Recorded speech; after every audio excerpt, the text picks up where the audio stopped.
A lot of people are there with that problem, They're good people. But the problem is they think it's their good works that will qualify them for every good thing that comes from God. But the fact is, before you started doing any good works, God has already given every good thing to you.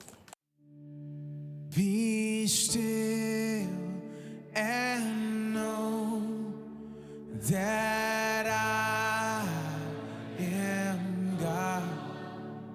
Be still and know that I am God. Be still and know that I am God. Be still and know. Be still and know that this is God's word for you. Be still. No matter what you're going through,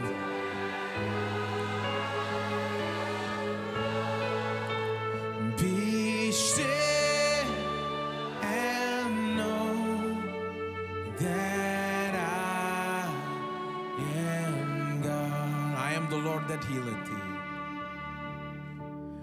I am the Lord that healeth thee. I am the God that healeth.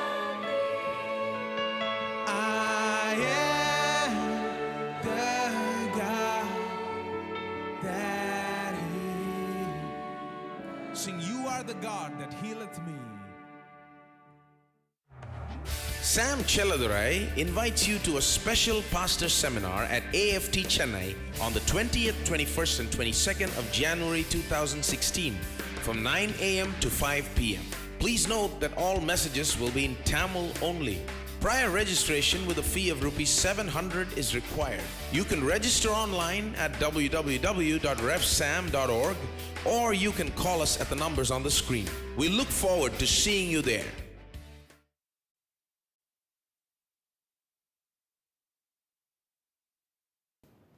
Jesus puts in these words so beautifully to help us to realize what the Father's heart is like. He sees the sinner, He has compassion.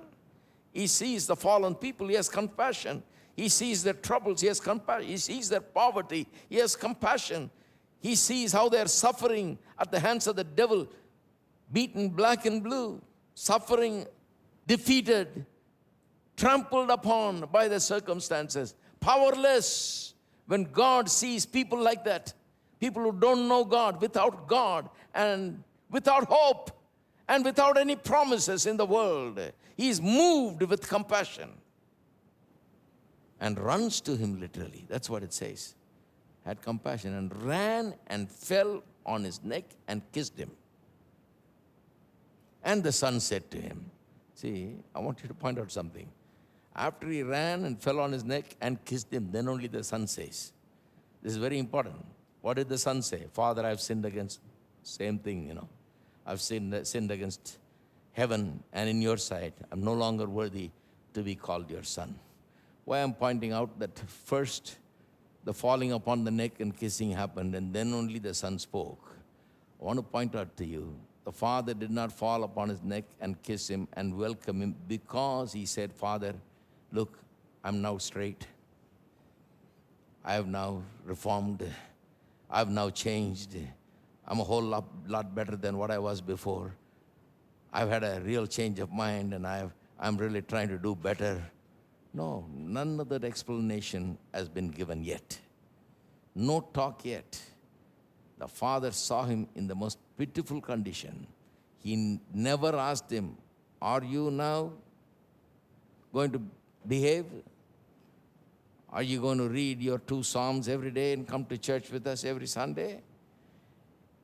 And do every work that we give you? No. The father didn't ask any such thing. The son never promised any such thing. The son never told anything about his change of heart or anything like that. Nothing like that. Nothing happened. The father simply saw him in a pitiful, utterly despicable condition. In a condition where nobody would want to go near him and touch him and hug him. But the father went and hugged him and kissed him before he spoke even one word to him. Before the son spoke one word to him. So I'm pointing out that to you to tell you that it is not that the son promising him that he'll behave and he'll be better off now that he was received. Not on that basis. It was grace that received him. It was God's love that took him in. It had nothing to do with how much better he has become and how he'll behave hereafter and so on. It was only the grace, utter grace and love of God that received him and took him in. All right. He said, after he kissed him, he says, Father, I've sinned against you and against heaven. I'm not worthy to be called your son and so on. Right? But look at the response of the father. See, this is the sequence. He goes and kisses him. He sees him far off, goes, runs and kisses him and welcomes him. Then the son says, I've sinned against you, I've done wrong. And then the father, the response like this. The father said to his servants, bring out the best robe, verse 22. As soon as the son said, I've sinned, I'm not worthy to be called your son. Look at the response of the father. What did the father say? The father is speaking to the servants now. He says, bring out the best robe, put it on him. Put on a ring on his hand and sandals on his feet. What kind of response is this? The son is falling, the son is literally looking at him and saying, I've sinned against you and God, I'm not worthy to be called your son. And this man is talking to the servants, saying, bring the robe, bring the ring, bring the sandals. Why? The robe is called the best robe. The best robe is the best robe that they had in the house. Usually belonged to the man of the house. It is the best piece of clothing that is there in the house. Most honored person in the house will wear it. Probably his father's. Tells him, bring it. He didn't say get something that's used or something that's there that's not so good. He says, give the best robe. And they bring the best robe and put it on him. Ring. Ring is a very important thing in Jewish culture. It's not just for show they wear it. They wear it because it is a sign of authority in the family, that he is the son. It shows that he is the son, and with the ring that he can actually transact business in those days. The ring meant something greater than what we mean today. So the ring was very important. It showed that he's part of the family, as authority of the family and so on. And the sandals. No servant would wear sandals. Only the sons could wear sandals in those days. So the sandals very important. So all this robe, ring, and sandals were in response to what the son said. Remember, the father runs and kisses him, welcomes him. The son says, I've sinned against you and God. I'm not worthy to be your son. And the response to it is the robe, the ring, and the sandals. What kind of response is this? The robe is the father's response to his words, Father, I have sinned. Why? Because the robe is a very special robe. It's the best robe. They wouldn't have put it on him as he was, because he was so dirty from head to toe. They would have taken him, washed him from head to toe, put good perfume on him, cleaned him up good, combed his hair, made him look good, then put on this best robe, not as he was, but after cleaning him up. That cleansing symbolized the cleansing with which God cleanses us and makes us whole. He said, Father, I have sinned. And the father's response is, don't worry, I'll clean you up and clothe you with my righteousness, with the best robe. The next thing, the ring, is in response to what this boy said. I'm no longer worthy to be called your son. That's what he said. I'm no longer worthy to be called your son. What is father's response? He says, bring the ring. He says, no, you are my son. You say you're not worthy. I say you are worthy. I call you son. Therefore you shall be son. That's what it meant. So verse 21 and 22 have to be understood in that way. The son speaks, and verse 22 is the response of the father to what the son said. The son said, I've sinned. The father said, I'm going to give you a robe. We're going to clean you up and put this robe. That cleansing has to do with the cleansing and forgiveness that God gives to us today. He said, bring the ring. Why? Because he said, I'm not worthy to be a son. God says, no, I am making you my son. You will be my son, and you are my son. He's given that authority of the son. Thirdly, sandals. What is that in response of? He said, I'm not worthy to be your son. Then he said, I want to be your servant, not son. God is saying, you are not a servant, you are son. Servants don't wear shoes. You wear shoes because you are not a servant, you are son. See what a meaningful story Jesus is telling here. Now his older son was in the field. And as he came and drew near the house, he heard music and dancing, so he called one of the servants and asked what these things meant. And he said to him, your brother has come, and because he has received him safe and sound, your father has killed the fatted calf. He was angry and would not go in. Therefore his father came out and pleaded with him. So he answered and said to his father, lo, these many years I have been serving you. I've never transgressed your commandment at any time. And yet you never gave me a young goat that I might make merry with my friends. But as soon as this son of yours came, who has devoured your livelihood with the harlots, you killed the fatted calf for him. And he said to him, son, you're always with me, and all that I have is yours. It was right that we should make merry and be glad, for your brother was dead and is alive again, and was lost and is found. Let me just say a few things about this older boy, because this is part of the story. The older son comes. He doesn't know what is happening in the house. The younger boy has come, robe has been put on, ring has been given, sandals have been given, musicians have been called. We left that verse without reading it, but it says that in verse 23, bring the fatted calf here, kill it, let's eat and be merry, and so on. So party has started. The older son does not know it. He's busy working. He's a faithful worker, you see. He's out there in the field somewhere far away, working, finishes his work. He comes and he hears some noise. He asks one of them what's happening, and they say, your father is very happy today because his lost son has come back. So he has asked us to kill a fatted calf. He's invited musicians, dancers. So we're having a big party and so on. And the guy is raging mad, angry. Does not want to come in. The father goes and begs him to come in, but he does not want to. He does not want to come in. Now, look at what he says. He said to his father, these many years I have been serving you, I have never transgressed any commandment, your commandment at any time. And yet you never gave me a young goat that I might make merry with my friends. But as soon as the son of yours came, who has devoured your livelihood with harlots, you killed the fatted calf for him. Look at the comparison. He talks about himself and his brother. Look at the kind of comparison he makes. He presents himself as the most righteous, the best guy in town, which he was in many ways. But he's very self-righteous and proud. Proud, self-righteous, and he's very unkind, uncharitable. Nothing wrong with being good, but he counted on his goodness to get him over.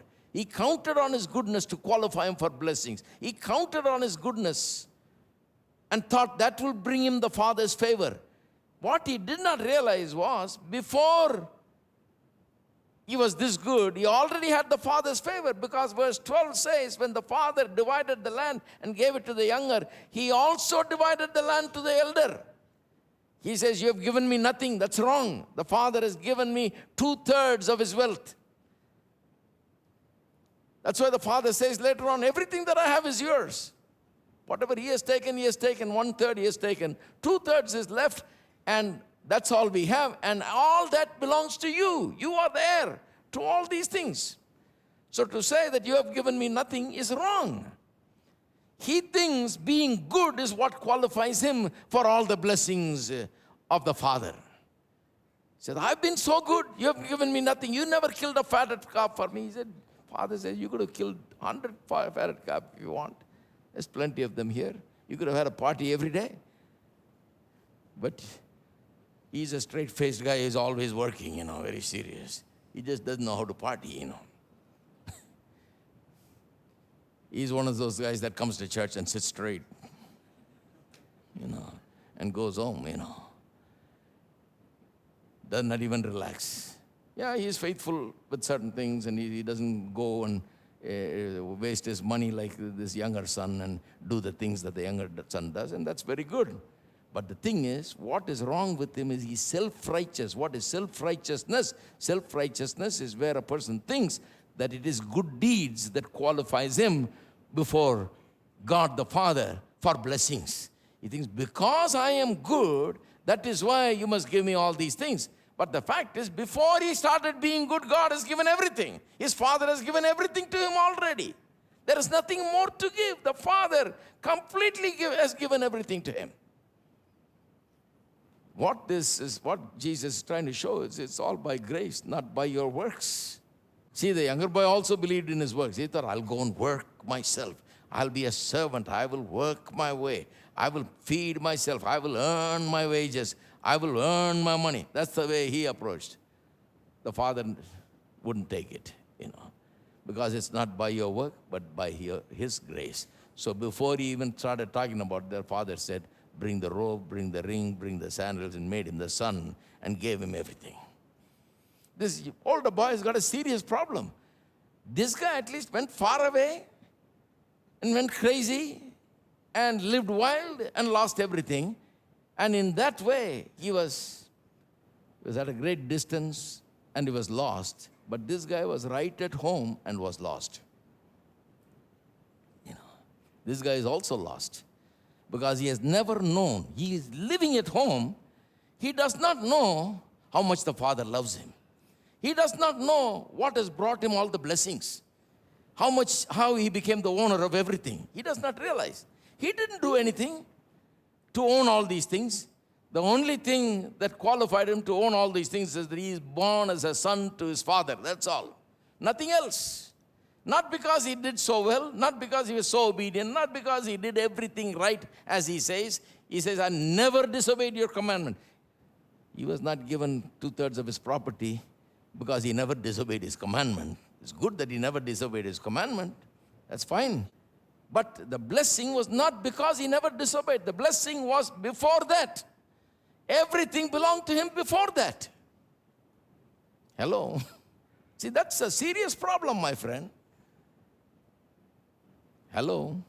Are you there? A lot of people are there with that problem, They're good people. But the problem is, they think it's their good works that will qualify them for every good thing that comes from God. But the fact is, before you started doing any good works, God has already given every good thing to you.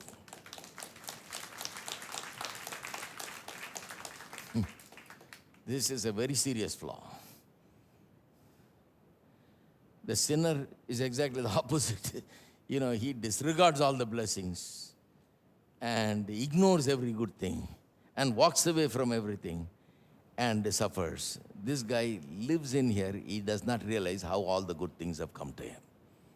There are many people in the church today, not talking about this church, but Church of Jesus Christ, in the church today, that don't realize that how we are so blessed and what qualifies us for the blessings of God. It is not what we have done. It is the love of the Father. Before we ever did any good work, He has already blessed us with every blessing. Ephesians 1:3 says, He has blessed us with every spiritual blessing in Christ Jesus before the world began. So all the blessings are ours. Then why do we live and do His commandments? Why do we all follow and obey what He says? Why it's so important to do what He says? It's important because otherwise I'll be a thankless person. If He has done so much for me, and if I ignore His word and live as I liked, then what kind of thanklessness is that? You see, not one good deed that I've done qualifies me for blessing. Every blessing is already given. Now, every good deed I do in thankfulness to God, as a gratitude to God, because I love God, because I want to do it. I want to do it. I'm thankful to God. That's all. You see, why did Jesus tell these stories? You have to understand this in order to understand the whole impact of the story. Why did Jesus tell these three stories, particularly this story? All the three stories comes as a package. So go back to Luke chapter 15, verse 1 and 2. Luke gives a 2-verse introduction, which oftentimes people don't even see. They just go straight into the story and finish with the story. Don't go back to verse 1 and 2 in order to understand what's happening here. Luke gives us the context. He says, then all the tax collectors and sinners drew near to him to hear him. This is the context. Jesus is having a meeting. All the tax collectors and sinners are there. You know, tax collectors in those days were considered worse than a sinner, because Jewish people resented the fact they had to pay tax to the Roman government. And these tax collectors were Jewish people who collected tax from the Jewish people and gave it to the Roman government. So the people hated them for doing that, taking money from them and giving it to the government. Plus, they would take more money than they are supposed to collect. That's another problem. So they were very resentful of these tax collectors. They considered them as great sinners, worse than sinners. So it says tax collectors and sinners, the worst kind of people. You know, they were there. And then it says, and the Pharisees and scribes complained, saying, this man receives sinners and eats with them. So he spoke this parable to them, and then he starts with the parable of the lost sheep. That's the context. So the tax collectors and sinners are there. Jesus looks at them. They are in need. They are in sin. They are in problem. They're not happy. They're not sleeping right. They're taking money left and right, and sinning left and right, running wild, living a riotous life like this prodigal son. You won't be having good sleep, you know. So they're having trouble. They're in a turmoil. They're here in Jesus' meeting. They want to hear his words, it says. They've come to hear his preaching because they realize this man has some answers. So they're sitting and waiting to hear him speak, and Jesus sees them, these people with needs. He looks at them, and then he looks at the other group. They are the murmuring group. They are the ones that are sitting there and criticizing Jesus for having anything to do with the sinners and tax collectors. They blame him, saying he's having things to do with them, and then he eats with them, has much to do with the sinners. So he spoke a parable. That's how it begins. So he spoke a parable. That's why he spoke a parable. So he wants to talk to these two groups. Now, the basic problem is there is a difference, a big difference between Jesus' view of lostness and the Pharisees' view of lostness. The Pharisees thought that the sinners and the tax collectors are lost. They are the lost. We are children of Abraham. The tax collector and the sinner is the lost person. Jesus thinks both of them are lost. It's a big difference. So when Jesus was giving this parable of the lost son, the prodigal son, I'm sure they were all very happy because they said, well, that's a good message for the sinner. I'm glad for once he's talking about the sinner. I hope that sinner is listening over there, and this sinner is, they're pointing out to people there, you know. I know what the Pharisees are doing. They're sitting in the meeting and saying, look at that sinner. Is he listening? He's speaking just for him. You know how people are when they come to church and stuff, they'll bring their wife and they'll needle and say, that's just, they'll say, this is just for you. Today's message, you better hear, is just for you. And the wife will say to the husband, just for you. The whole thing was just for you. So I'm sure the Pharisees were sitting there and saying, look, that's just for that guy. He's a crooked sinner, That's that guy. And they were enjoying probably what he was saying about the sinner and so on. And about how they are lost and all that. And but there was a message there, He was trying to tell them, look, they are lost. And I've come to seek and save that which is lost. I'm associating with them for that reason. I'm going to them. I'm dining with them. I'm talking with them so that I can win them. I can find them and I can bring them back to God. That's the message he's trying to convey. But anyway, talking about the sinner was no problem for Pharisee. You know, they're looking at him and they, well, that's well and good. He's talking about the sinner. But then, when he finished with verse 24, they thought that story is over. Then 25, he starts all over again about the older son. And now, all the Pharisees are getting uneasy because it's now talking about them, the older son. They got a serious problem. What is their problem? Their pride, the self-righteousness. They think their righteousness qualifies them before God.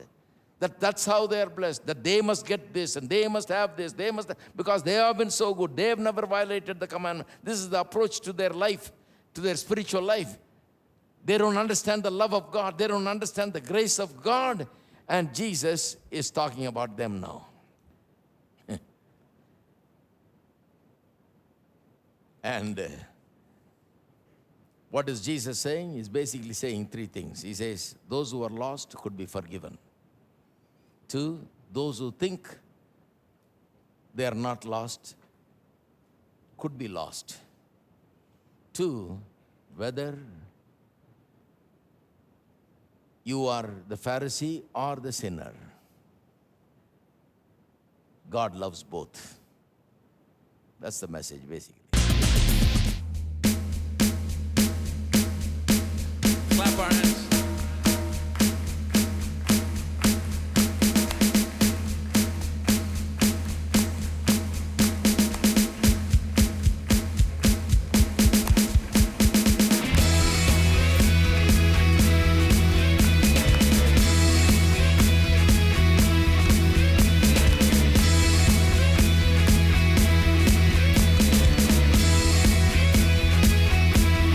God is fighting for us. God is on our side. He has overcome us. He has overcome. We will not be shaken. We will not be moved. Jesus, you are here. Oh.